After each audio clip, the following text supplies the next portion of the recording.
Hello and welcome to the Rose Garden.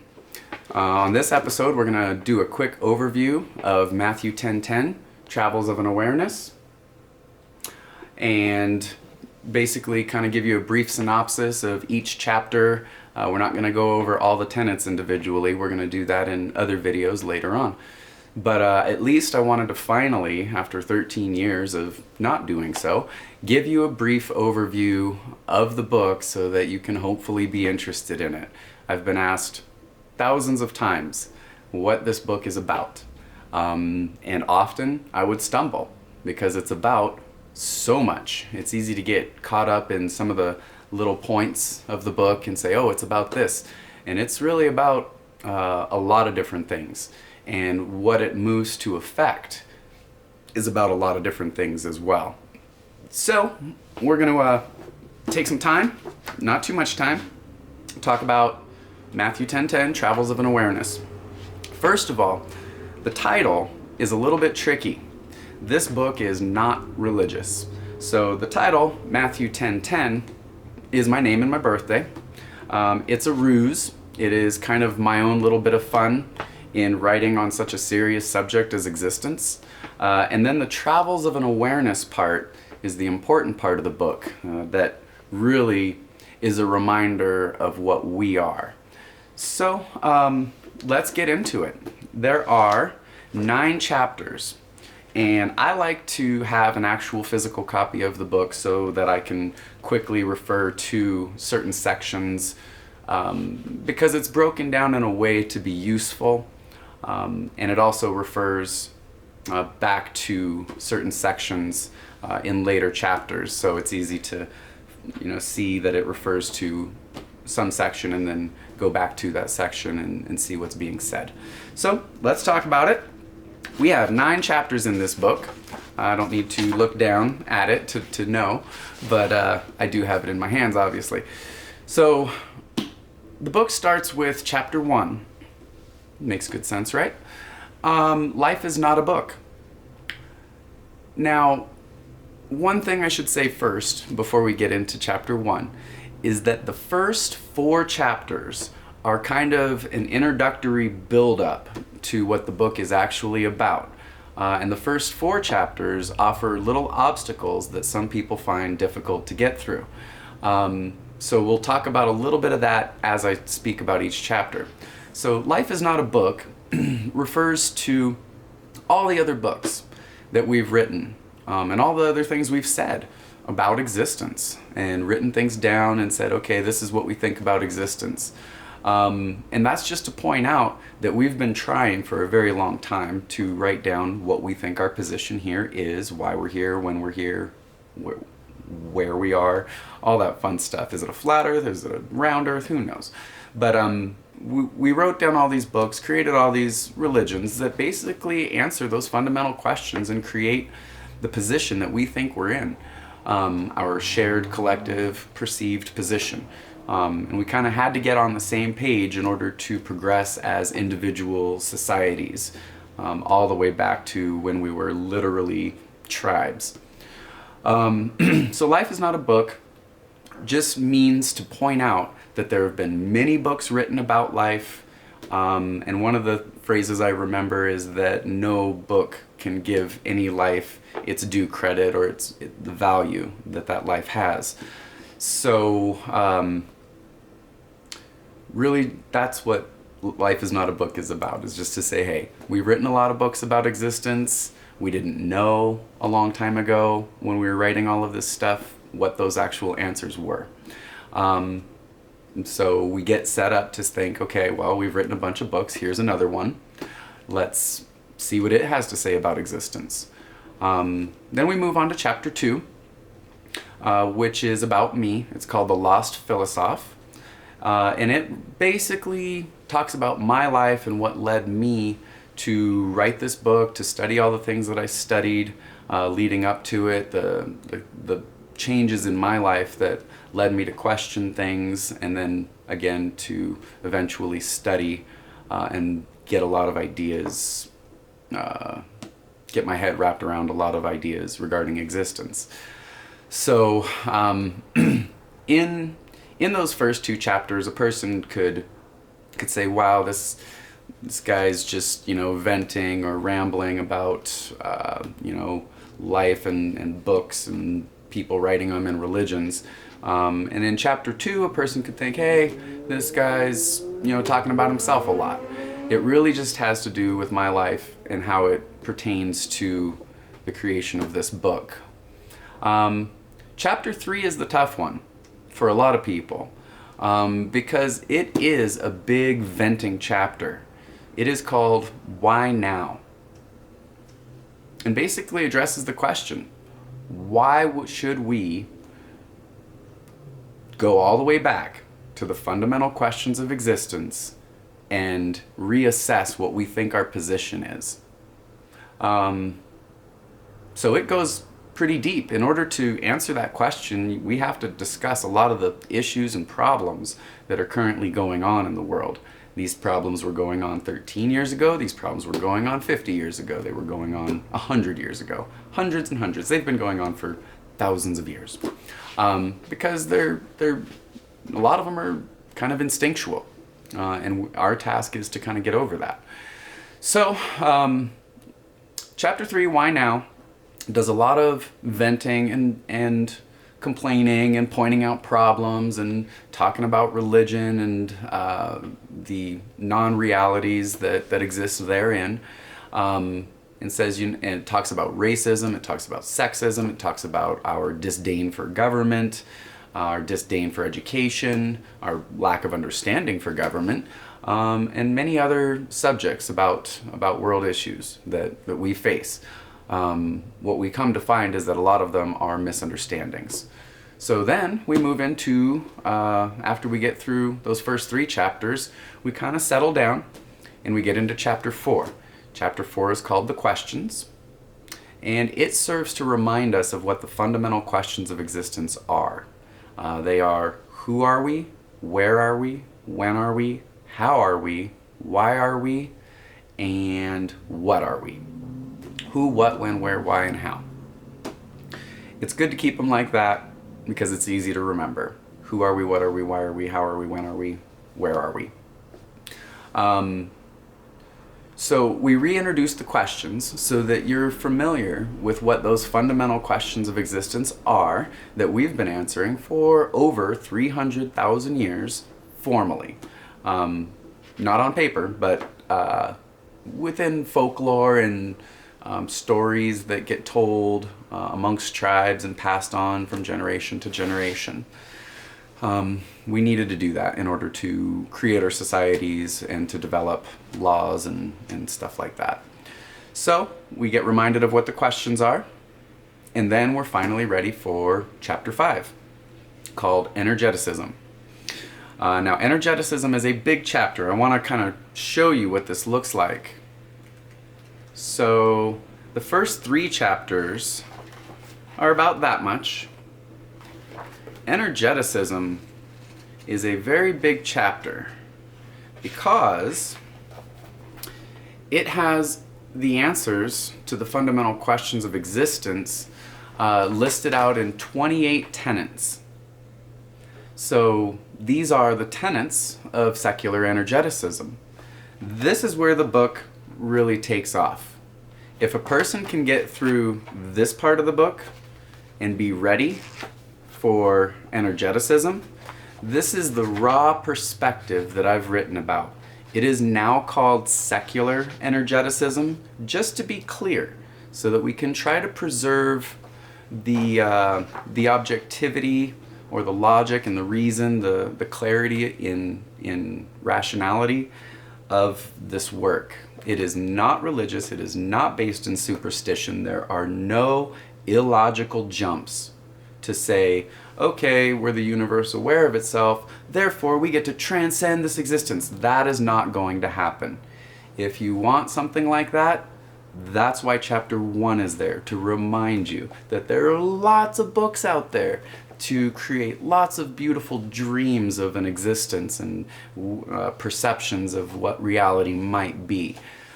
But what we've come to find is that misperceptions of existence cause misunderstandings, which translate to humans actually being hurt.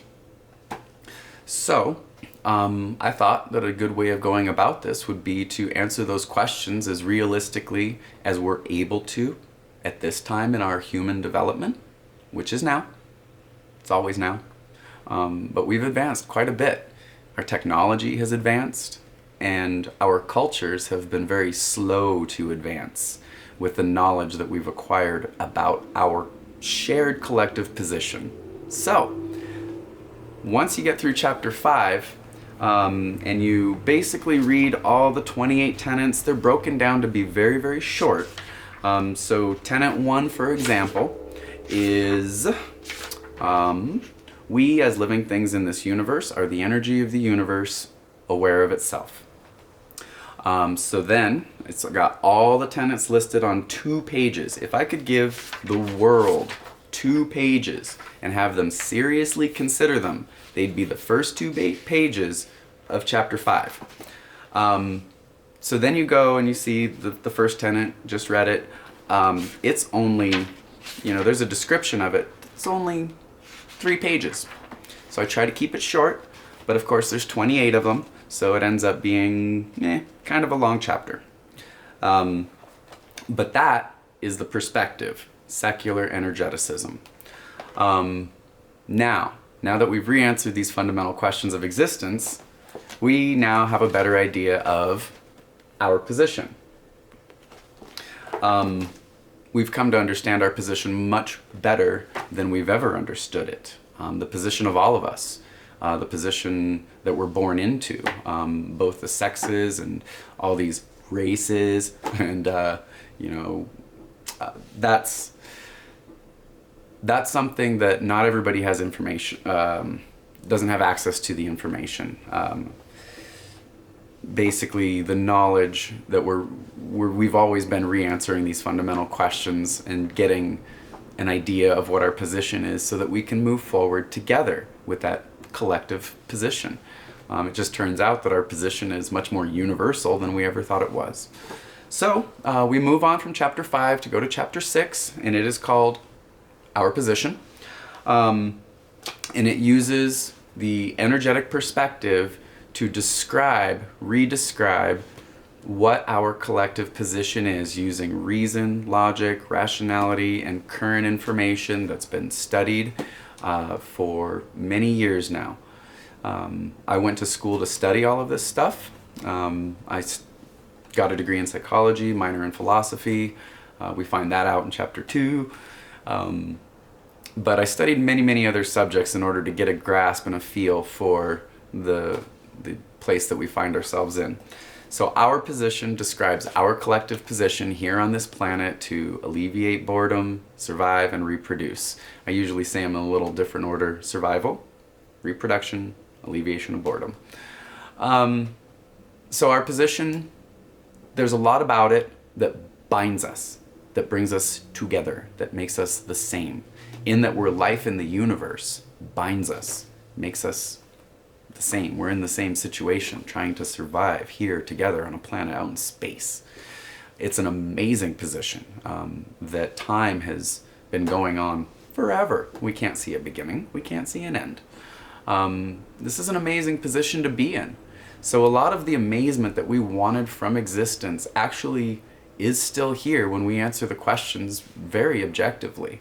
It just takes time to understand those answers, to understand this position that we're in, and to feel the amazement that is embodied in just existing on this planet with everyone.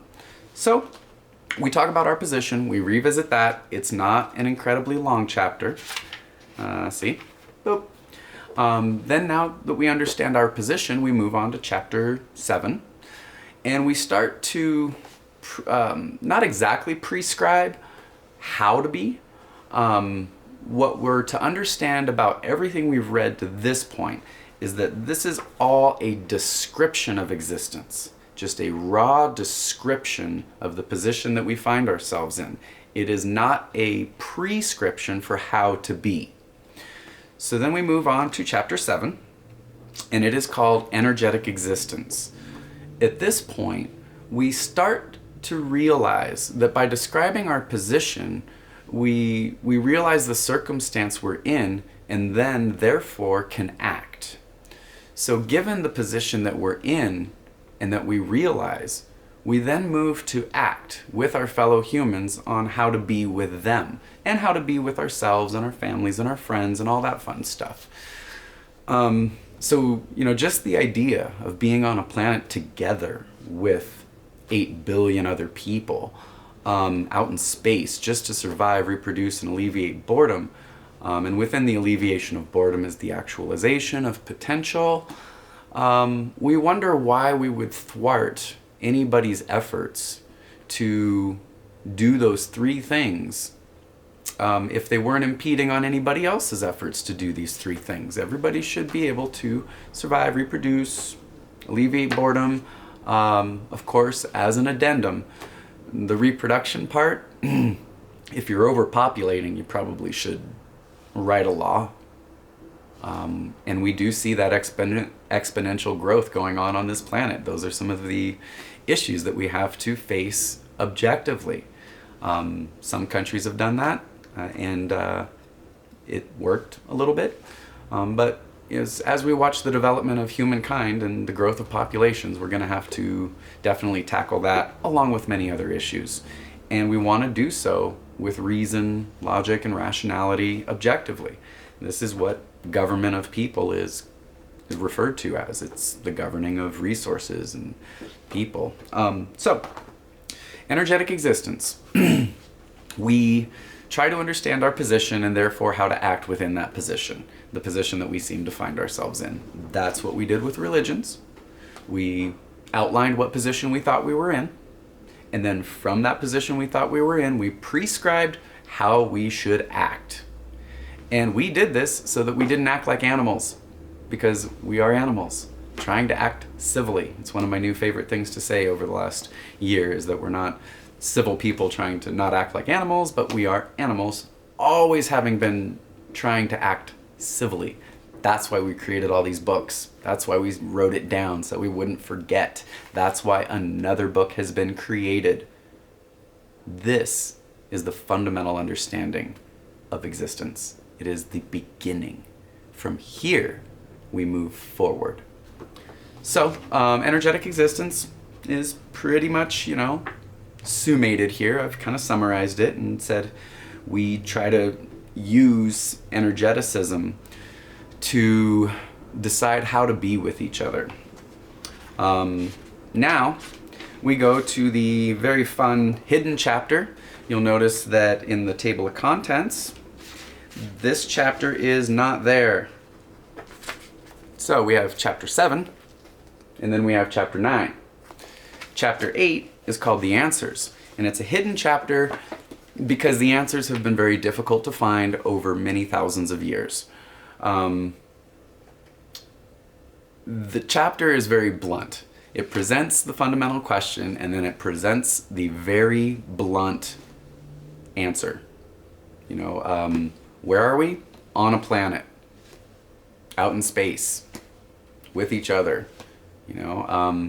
If your first answer to where are we is, I'm in my den or I'm in my office, then we start to see how egocentric we can be. We're born this way. It's okay. We only learn to have that broader perspective. So where are we? We're on a planet. And that's how chapter 8 goes. It lists out the questions and gives you the very quick answers. Right now, I'm only kind of paraphrasing the whole entire book, hoping that I'm hitting some of the main key points.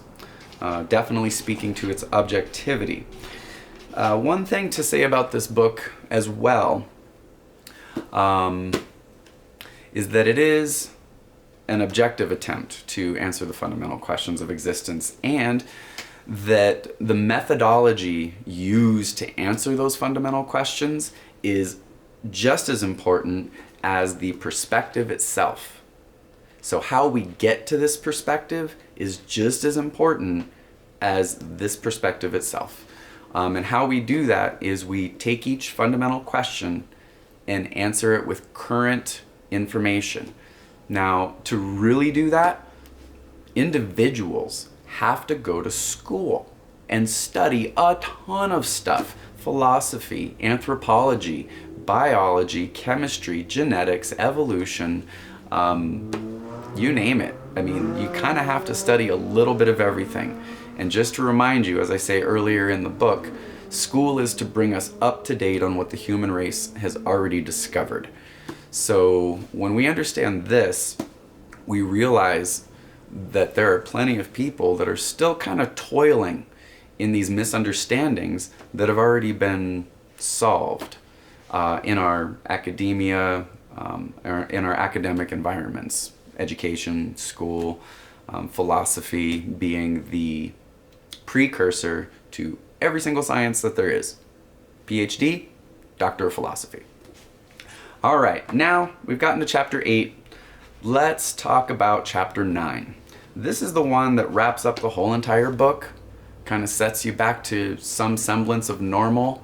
It brings together a lot of emotions and feelings. There's a lot of it is, excuse me for doing so, but a lot of it is a bunch of rhyming.